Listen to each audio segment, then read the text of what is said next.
Опа! Вот это дела! А вот мой вен. Все побито. Вот это дела! Красота!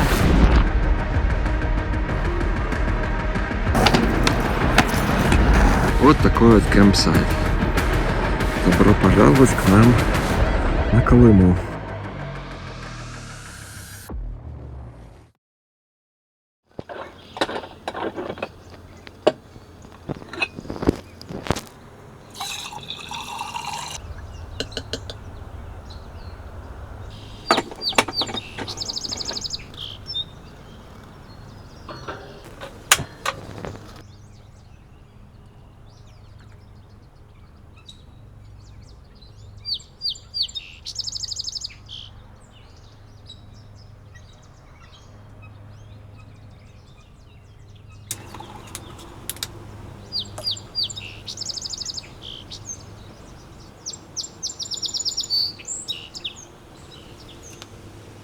Всем доброго утра.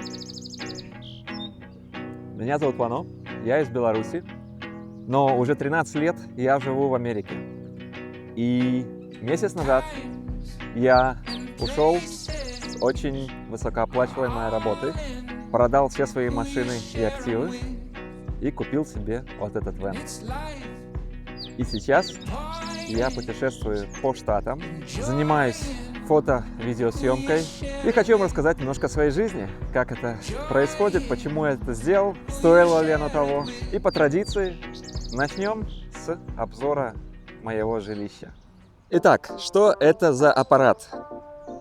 Mercedes, он же Dodge Sprinter 3500, 2.7 турбодизель, 2003 года выпуска.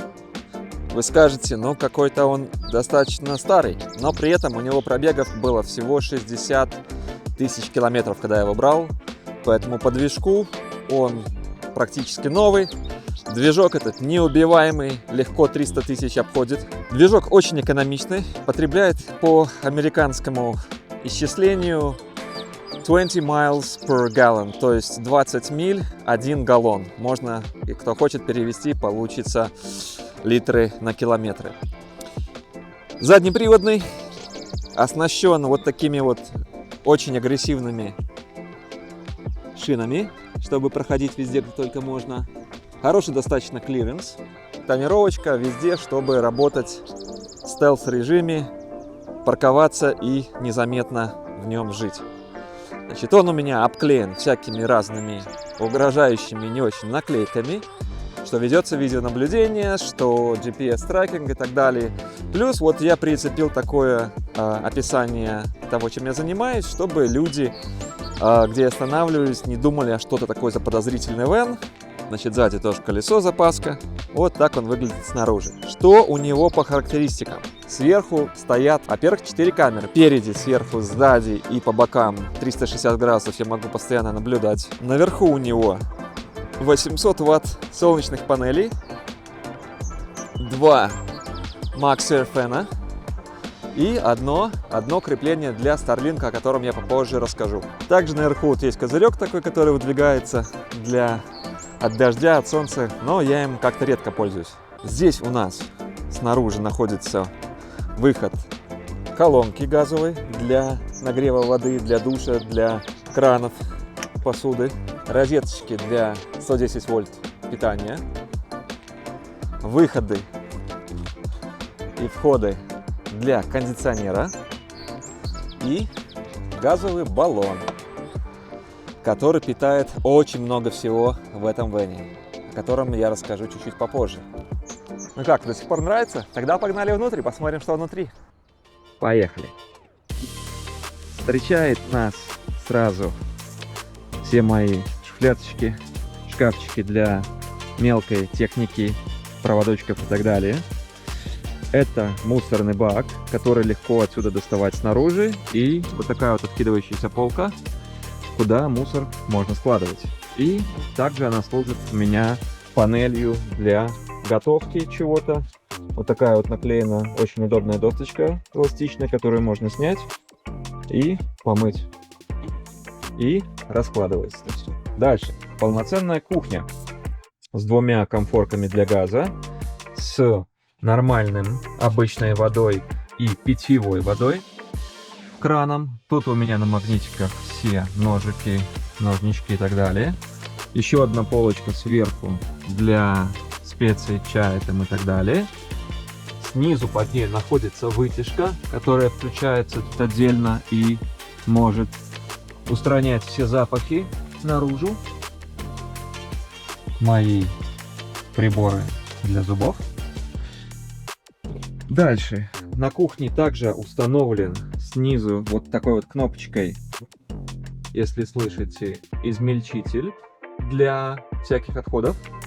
Ну и тут куча всяких других шкафчиков, которые отодвигаются и задвигаются для разных кухонных принадлежностей, чаев, кофеев, баночек, шкляночек, каш и так далее, всего того, что я тут храню, включая сковородки, чайники, термосы и так далее. Прикольно то, что все это закрывается одним движением руки вот с помощью такой вот штуки, которая сразу запирает все эти шкафчики и не дает им потом в процессе езды гулять по салону. На кухне, конечно же, должна быть микроволновка рабочая. И холодильник, морозильник тоже имеют место быть. Холодильник работает полностью на пропане, хотя может работать и от постоянного, и от переменного тока тоже, но пропан в данном случае гораздо более экономичный, позволяет тут практически полноразмерный холодильник обычный здесь содержать с морозилкой, который, собственно, я и делаю. Полочка с книгами для просветления. Какие-то я уже прочитал, какие-то еще нет. И вот очень жду, когда представится возможность наконец этим заняться. Также тут разные книги по путешествию, очень полезно. Моя сигналка работает на объем, то есть как только кто-то заходит, сразу начинает реветь. Это Starlink раутер для Wi-Fi. И такой вот свет еще точечный, если нужно подсветить мое рабочее место. Следующая часть — это мое рабочее место. Вот оно такое маленькое, но легким движением руки разворачивается кресло и получается вполне себе ничего. Монитор, который можно двигать туда-сюда, вправо-влево, беспроводная клавиатура, мышь, ноутбук и все, что нужно прямо перед тобой. Вот так вот оно дело выглядит. Вентилятор, когда бывает слишком жарко, тоже имеется. Итак, что прикольного в этом столе? Если кто-то уже догадался и заметил вот эту штучку, то он поймет, что я могу работать как и сидя. Второй вариант работы: я поднимаю монитор вверх, нажимаю вот этот вот режим, и весь мой стол поднимается, и можно работать стоя. Здесь, значит, у меня панель работы моих батарей. У меня стоит 400 ампер. Батарей не супер много, но пока мне хватало. И эта панель показывает текущий вольтаж, какой у меня идет заряд. Сейчас 2 ампера, потому что достаточно много облаков на улице. И текущий полный заряд батареи 83%. Здесь у меня, значит, еще одна большая полка, где я храню инструменты, собственно, Starlink панель и кучу всякого такого нужного для машины, для ремонта, необходимого вещей. Переходим к салону водителя. Здесь у меня постоянно лежит лодка резиновая надувная, инструменты для фотографии и видео, съемки сразу, чтобы были под рукой, и дополнительная линза. 360 градусов камеры, о которых я говорил. Тут какая-то не включается пока что. Ну и все для водителя. Мой талисманчик. GoPro установочка. Здесь у меня дополнительно еще зеркало, акустика, которую я установил. Ну, в общем, ничего необычного тут нету. Все очень просто. Внизу у меня стоят, собственно, эти батареи 400 ампер. Вот 3 здесь и одна на выходе сразу. Почему в салоне так? Потому что они должны быть в тепле. В салоне всегда я поддерживаю теплую температуру, естественно, когда холодно. поэтому никогда не проседают. Здесь у нас шкаф с пультами для обеих вентиляторов и кондиционеров. В шкафу большую часть места занимает, собственно, сам кондиционер. Но также тут уместились пылесосик, газовый нагреватель дополнительный, если нужно. И снизу полка для всех моих инструментов дополнительных, которые в доме на колесах нужны практически всегда и очень-очень разнообразные. Так, дальше центральный, значит, отсек. Это моя спальня, гараж, гардеробная и все остальное вместе взятое. Значит, тут обычный twin size матрас. Вот такой вот красивый. Под ним решетка, которая представляет из себя панель, которую можно, вот так вот не видно, но она поднимается. И при необходимости всю кровать можно сложить, называется Murphy Bed, сложить вертикально и освободить вот эту всю площадь для чего-то еще. По задумке у меня была идея ставить туда стол и стул, и это может быть второй полноценный рабочий вариант офиса, когда хочешь посидеть на хорошем жестком стуле, на столе и продуктивно поработать. Но пока что, честно сказать, я это не использовал, потому что это надо убирать всю постельное белье, подушки, чтобы оно все туда заместилось. Но опция такая есть. Ну и, конечно, гитара вот тут тоже стоит. Небольшой вот такой вот съемный шкафчик для одежды, самой необходимой, висит у меня. И уже вся остальная одежда хранится вот здесь на полках. Зимняя, летняя, спортивная, какая надо.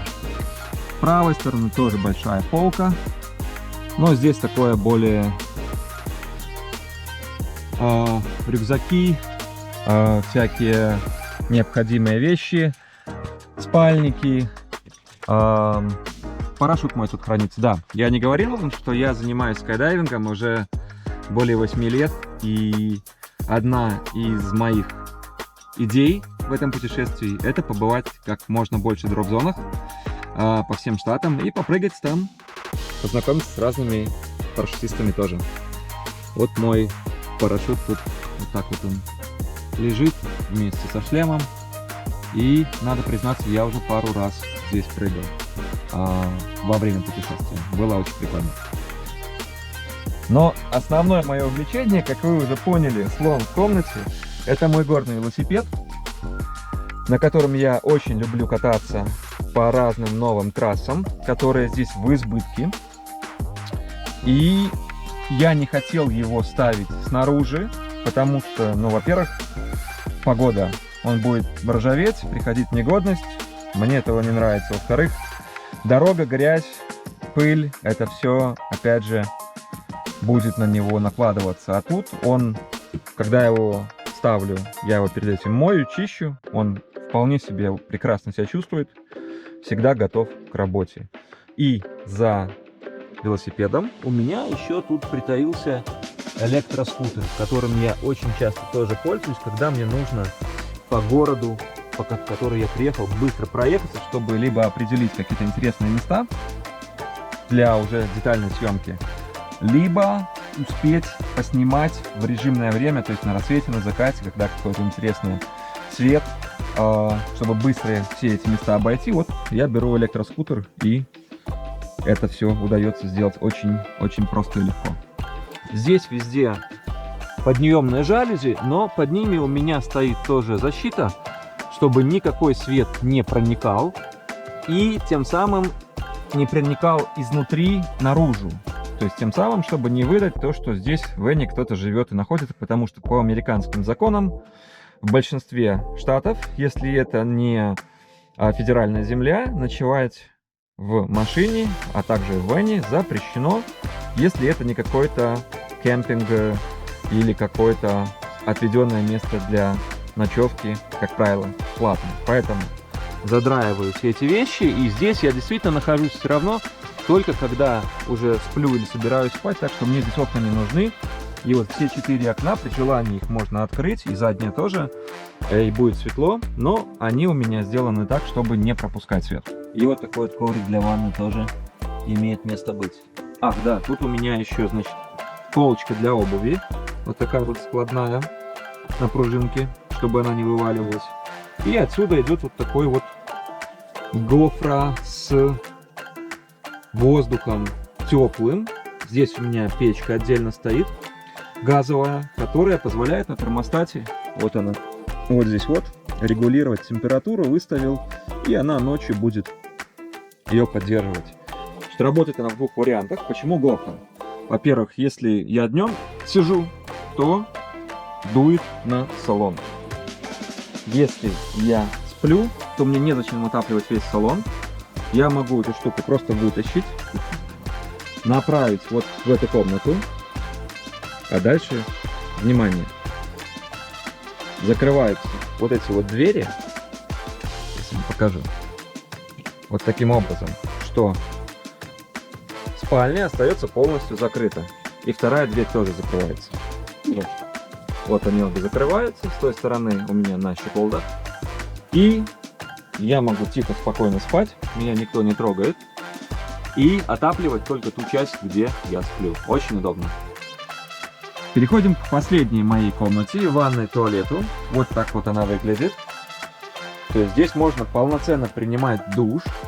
Тут же вот моя аптечка со всеми необходимыми гигиеническими, не только принадлежностями. Значит, натянутые тросики для сушки любой одежды, которую можно быстро постирать. Душ вот такой вот у меня идет сюда в смеситель. Можно горячую воду в колонку включать и мыться очень даже неплохо. Тут всякие шампуни, кондиционеры и так далее. Туалет полноценный, бак черной воды, который идет под днищем, сливается. И вот стул я храню здесь, потому что больше он нигде не вместился. Нормальный, хороший, жесткий стул. Если нужно поработать, очень удобно, чем на вот этих вот раскладушках кемперских, которые дешевые и на которых устает спина. Поэтому вот так вот это дело выглядит. Ну и сверху вытяжка, которую можно включать, если не хочешь, чтобы было грибки, плесень там и так далее. Вот такая вот комната.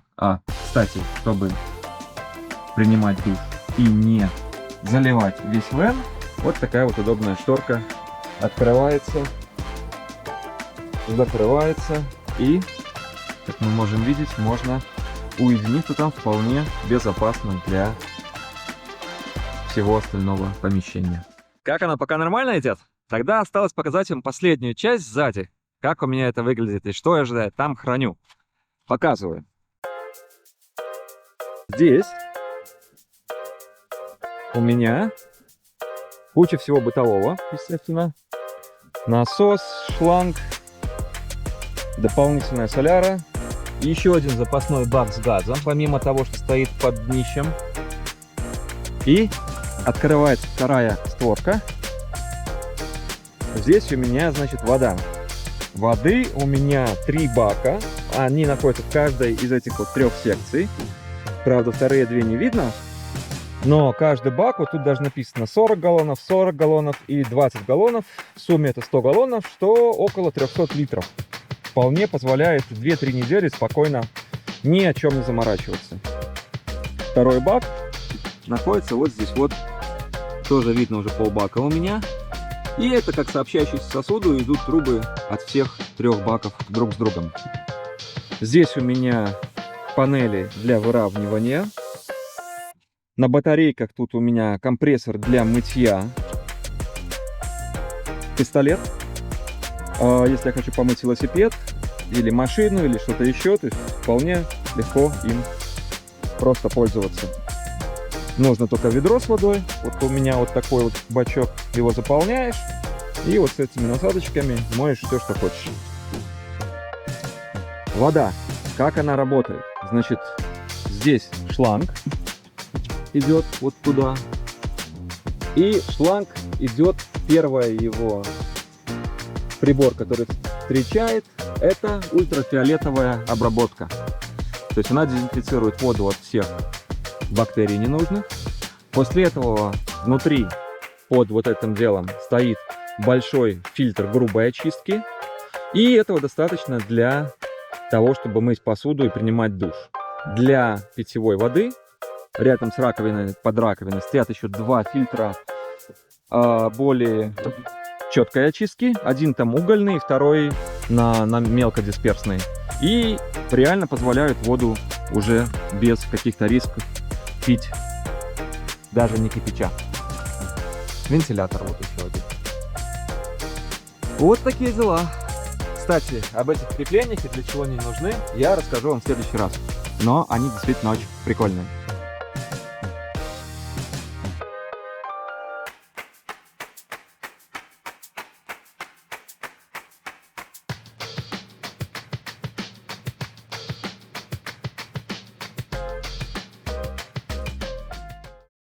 Как-то так. Что скажете? Как вам понравилось? Пишите в комментариях. Мне будет интересно.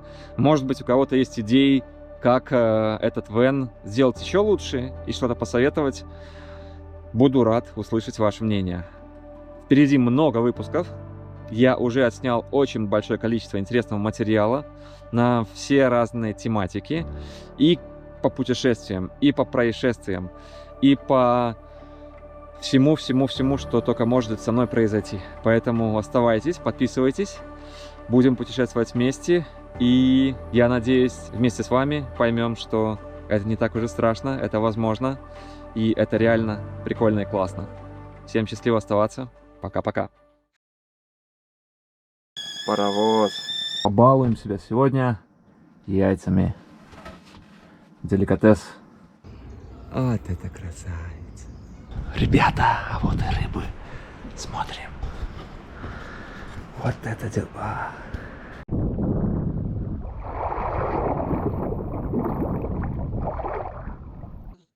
Когда вам говорят, что нужно расслабиться и плыть по течению, то это вот именно такой момент, как сейчас.